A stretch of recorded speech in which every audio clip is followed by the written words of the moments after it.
हाय, आप देख रहे हैं इंडिया न्यूज़ इन खबर और मैं हूं विष्णु शर्मा। अमित शाह ने प्रेस कॉन्फ्रेंस की है और वो भी ममता बनर्जी के खिलाफ। ये पहला वाकया था कि जब किसी सत्तारूढ़ पार्टी के राष्ट्रीय अध्यक्ष ने इस तरह से चुनाव आयोग पर निशाना साधा हो कि वो मूक दर्शक बना हुआ है। पश्चिम बंगाल में दरअसल रोड शो हुआ था अमित शाह का और उसमें हिंसा हो गई। ये पहली बार भी है कि किसी भी सत्तारूढ़ पार्टी के राष्ट्रीय अध्यक्ष के रोड शो में इस तरह की हिंसा हो जाए। और यानी कोई भी जो बड़ा नेता है उस तरह की कोई, कम से कम इस चुनाव में इस तरह की कोई घटना नहीं हुई कि पत्थरबाजी हो, आगजनी हो और ईश्वर चंद्र विद्यासागर की मूर्ति भी तोड़ दी गई। तो इसको लेकर उन्होंने बाकायदा पहले सिलसिलेवार कुछ तस्वीरें दिखाईं और साबित करने की कोशिश की कि भाजपा कार्यकर्ताओं का कोई रोल नहीं था। तो ईश्वर चंद्र विद्यासागर इतने बड़ा महापुरुष रहे, इतने बड़े महापुरुष रहे, इतने बड़े चेहरे रहे, बंगाल के नहीं देश के लोग उनकी इतनी इज्जत करते हैं, सम्मान देते हैं, उनकी मूर्ति कोई भाजपा का कार्यकर्ता कैसे तोड़ सकता है। उसके बाद वो कह रहे हैं कि भाजपा का कार्यकर्ता रोड पर था और जहाँ पर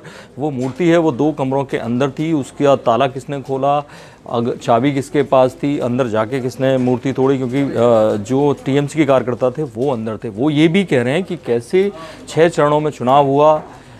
ममता बनर्जी केवल पश्चिम बंगाल में चुनाव लड़ रही हैं, बीजेपी लगभग हर राज्य में चुनाव लड़ रही है और हर राज्य में उसका किसी न किसी विपक्षी पार्टी से विरोध है और कहीं भी कोई हिंसा नहीं हुई, अमित शाह का दावा है। लेकिन पश्चिम बंगाल के हर चरण में हिंसा हुई, ये उन्होंने कहा। और इसके पीछे बाकायदा सिलसिलेवार चलते हैं कैसे 66 कार्यकर्ता पंचायत चुनाव में पश्चिम बंगाल में मार दिए गए थे।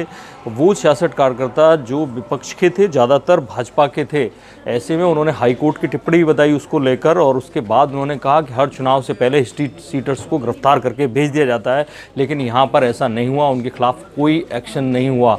अमित शाह ने ये तक कहा कि ममता दीदी, मैं आपसे उम्र में छोटा ज़रूर हूँ लेकिन आपसे ज़्यादा तजुर्बा है चुनाव लड़ाने का। हालांकि अमित शाह की जो भाषा थी वो बड़ी संयत थी। ऐसा लग रहा था कि वो सीधे सीधे उसी भाषा में अटैक करेंगे, क्योंकि खुद उनके रोड शो में पत्थरबाजी हुई, अमित शाह उसमें बाल बाल बचे हैं ऐसा कहा जा रहा है। तो उन्होंने सीधे सीधे चुनाव आयोग पर भी निशाना साधा कि वो कोई एक्शन नहीं ले रही है, इतना कुछ हो रहा है। और वो लगातार उसमें ये दावा करते रहे कि हमने 23+ सीटों का टारगेट रखा है, उसको हम पूरा करके दिखाएंगे, ममता बनर्जी की गुंडागर्दी ख़त्म करेंगे।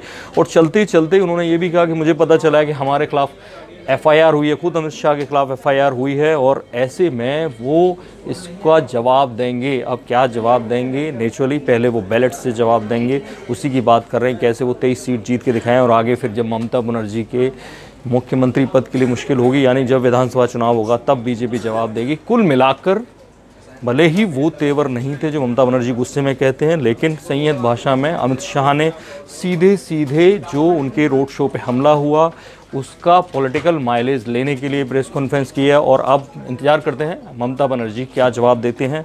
हम आपको अपडेट करेंगे। बन रही है हमारे साथ, देखते रहिए इंडिया न्यूज़, सब्सक्राइब करें इन खबर। थैंक यू, नमस्कार।